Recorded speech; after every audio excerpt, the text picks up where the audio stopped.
ายดีและสวัสดีเด้อพ่อแม่พี่น้องกันเบิดสุขุสุขคนเด้อตอนนี้ก็มาพบพ่อน้องแหล่แล้วน้องพ่อแม่พี่น้องพบพ่อน้องแหล่ตอนนี้ก็อยู่เพื่อนไอ้ทงเนาะพี่น้องโดยก็มาลกหญ้าที่ว่าบ่แล้วในหน้าบ้านไอ้ทงเพิ่นอะไรเนาะพ่อแม่พี่น้องมาลกซอยเพิ่นพี่น้องเอ้ยมันยังบ่แล้วบันไดพี่น้องก็ยังหลายเติบอยู่เนาะโดยก็สิไปกันเลยพี่น้องมาลกกับน้องลินเนาะพี่น้องโดยไปกันเลยมาพี่น้องบัดนี้มาลูกซอยกันกับน้องลินเนาะพี่น้องสบายดีเด้อน้องลินเด้อสบายดีโดยสบายดีเด้อไอ้ทงเด้อสบายดีมาพี่น้องบัดนี้มาลูกหญ้าซอยกันคือเก่ามื้อนี้เดี๋ยวสิแป้งรถให้น้องแล้วเด้อโอเคทางน้องเลยก็มาเอาโหลดนำเนาะพี่น้องคือว่าทางไอ้ทงเพิ่นโหลดตีนหัวแหละเอารถน้องแหล่มาขี่น้องพี่น้องมานี้รถเพิ่นได้แล้วกะมาเปลี่ยนยางให้น้องแหล่ต่ออีกพี่น้องมานี้ทางน้องแหล่สิขี่เมื่อบัดนี้เนาะพอได้พาแม่ไปหอกไปห้าว่าบ่มีรถกะไปซื้อนั่นซื้อนี่ก็ยากพี่น้อยห่างมันก็ไกล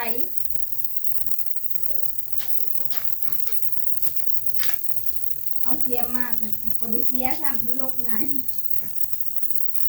ได้ลกเอาคือเก่าพี่น้องน้องลินถึงจะมาสัตว์ผ้าห่มนั่งหัวนี่แหละมาสัตว์ผ้าห่มทำไมทุ่งตัวทั้งน้องเหลวเลยมือผ้าห่มมันเปื้อนแล้วก็มาสัตว์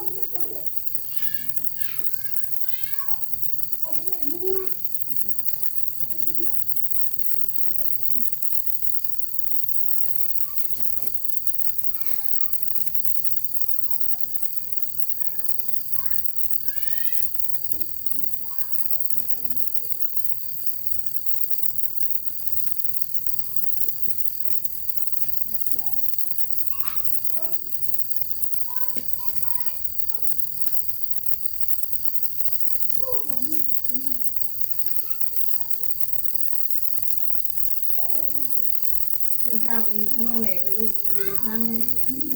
ต้นมะเขือมันเช้านี้นะหญ้ายังไม่เดียวมันจะลูกเนี่ยหญ้ามันนอดมันมีหนามนั่น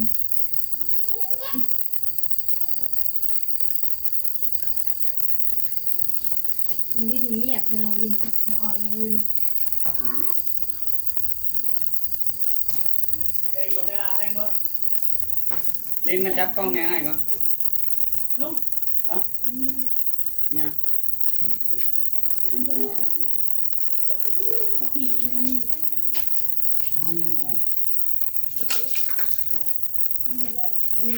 ไปจับกล่องในทุ่งก่อนน้องพี่น้องเป็นแป้งรดให้น้องเลยน้องเลยก็ลบถาง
น้องเลยกับมือได้มาสวยทุ่งน้ำพี่น้อง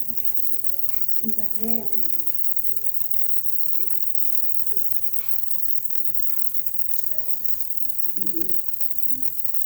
ลูกแล้วเบิ่งละตาหาแนวมาปลูกกันนี้จังบ่มีหญ้าลาย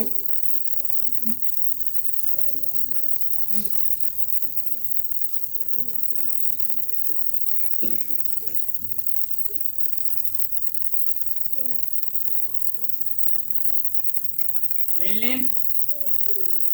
ลิน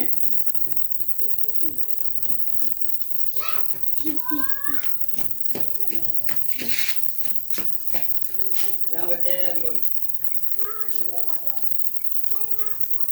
จะโดดไข่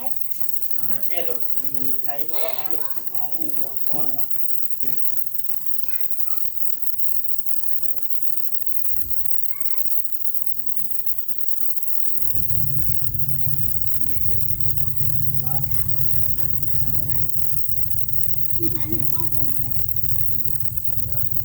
หรือว่าหากระลุกหงายแล้วจะเกิดอีกแล้วบ่ล่ะ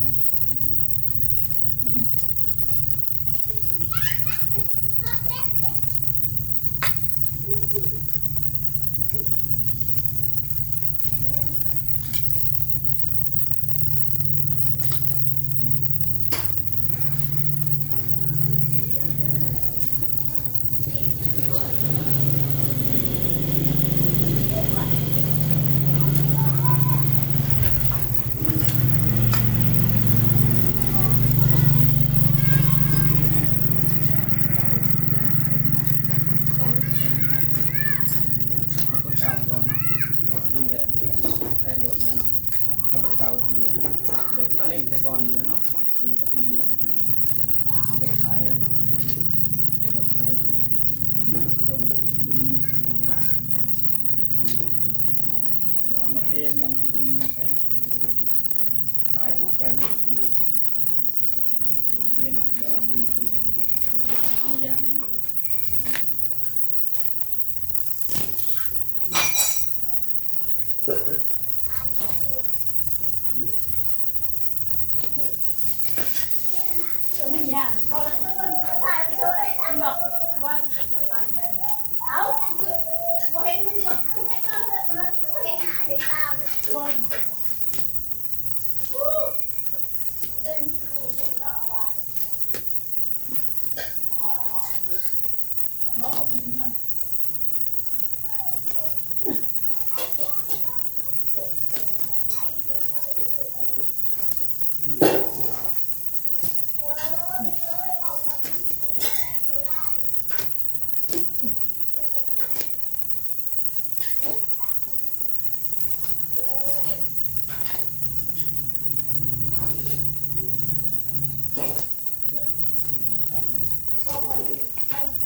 ตกง่ายอยู่พี่น้องยุงก็เริ่มมาแล้วครับ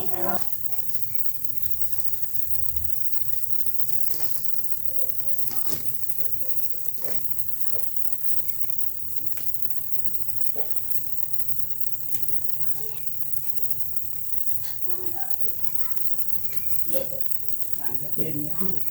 หลังจะเป็นนี่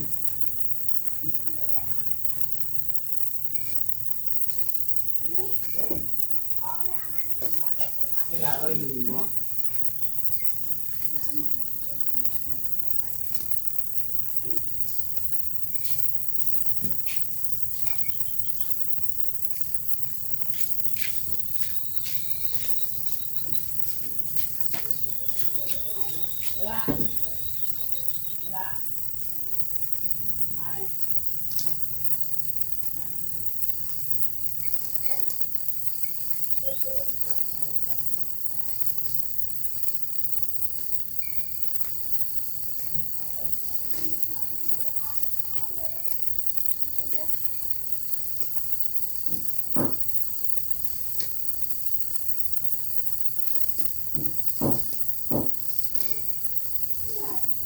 ยุงก็เริ่มมาแบบนี้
ลี่ยน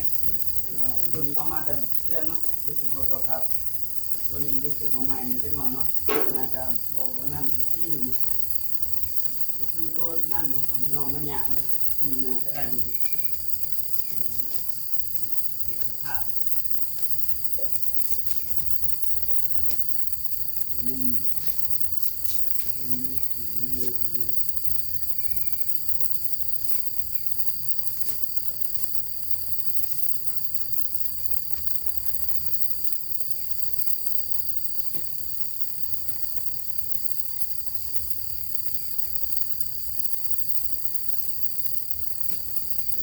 นี่โอเคเลยตรงนี้มีปัญหาอ่ะได้ตรงนี้มันน่าจะน้อยนิดนึง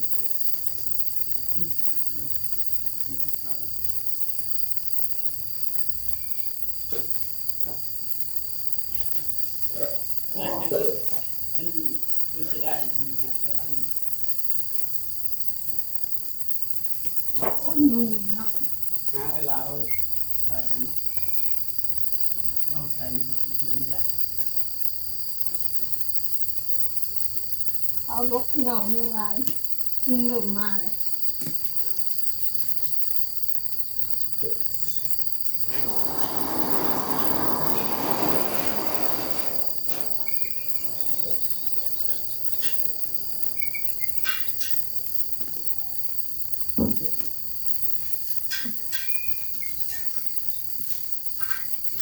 ดูอาณาตาไม่ได้ทำอะไร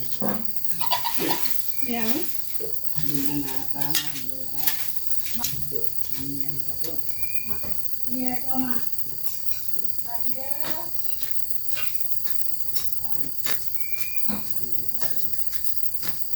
ต่อมันถึง เล่นเสียเอาบัน มันเกิดเรื่องอย่างนี้เอาเข่าวันนี้ก็ได้แล้วเดือน เบิ่งแล้วเอามาถึงเรื่องนี้เบิ่งแล้ว เบิ่งแล้วเขางงไปเลย แต่ว่าที่ดินออกมาหลายเนาะเสียพอดี พ่นเป็นนี้แล้ว ตกเลยสิออก เบิ่งเลยนะเจ้าประมาณใจก็งงมึง โอ้เอามาได้เอามาได้เอ๊ะ ที่เป็นอย่าง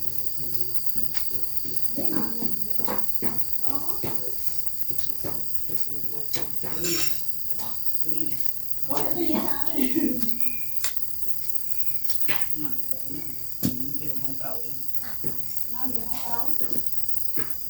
แบบของรุ่นเก่าเลยมันของเก่าเดี๋ยวเขาได้รุ่นเก่าหรือว่าไทยนั่นแหละอันนี้เป็นยางน่าจะขึ้นน้อยๆเลย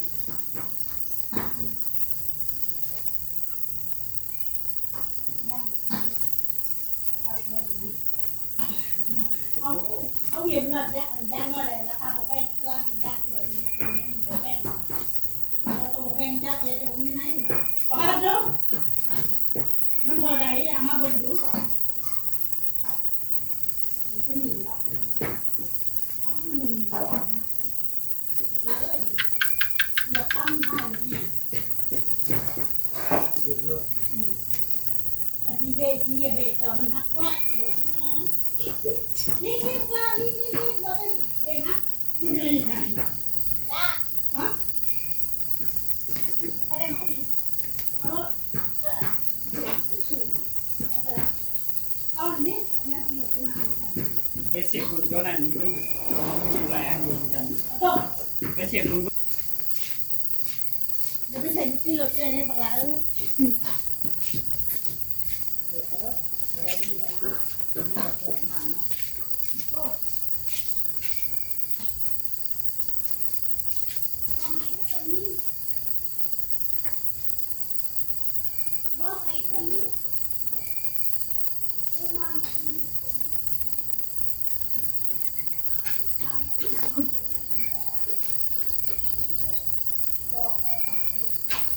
ดินมันอ่อนเนาะพี่น้อง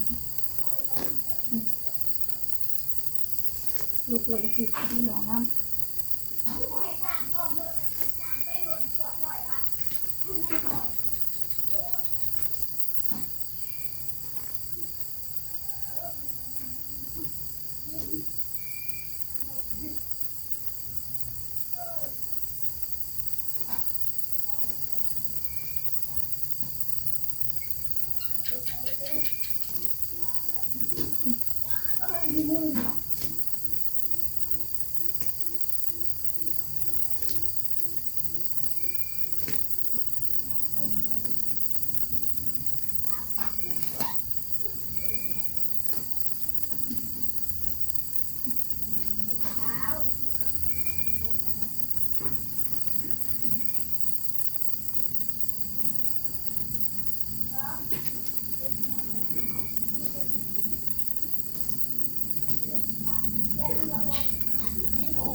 พื่อนแล้วบัดนี้มาแล้วนี่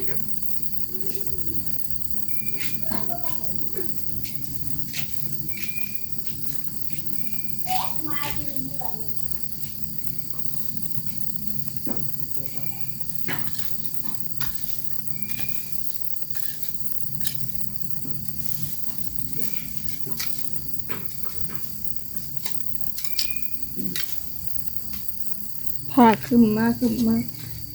มืดเลยเนาะ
มันงาม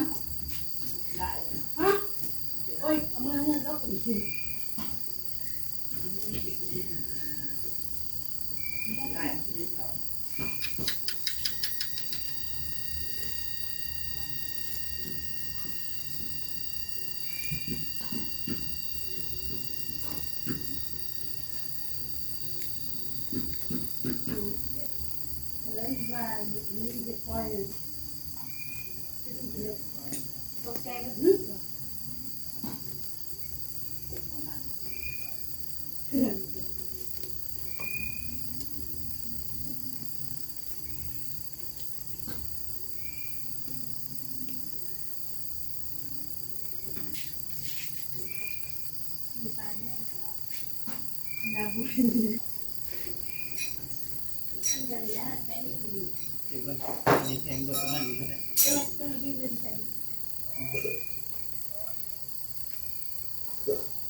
เอาเสร็จแล้วนะ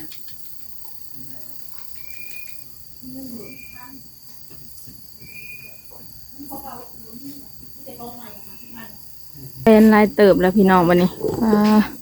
ค่ำเลยพี่น้องเสียงกระสีอ้นแหน่เด้อทางไอทงขนแป้งรถก็เวลาเนาะพี่น้องรถน้องแหล่เองเนาะโดยน้องพ่อแม่พี่น้องทางน้องแหล่กับพ่อก่อนเพราะว่ามันค่ำเลยพี่น้องเลยทางไอทงขนแป้งรถกันยังบ่แล้วซ้ำเนาะพี่น้องโดยนอกจากคลิปนี้กับทางน้องแหล่สิขอตัวลาไปพี่น้องนี่ก่อนถ้าน้องแหล่ว่าผิดพลาดประการใดก็ต้องขอโทษขออภัยหลายๆเด้อก็ขอบใจทางพ่อแม่พี่น้องที่รับชมคลิปของน้องแหล่จบที่บทความโฆษณาจากคลิปนี้ก็สิขอลาไปก่อนพบกันใหม่ในคลิปหน้าเด้อขอกล่าวคำว่าสบายดี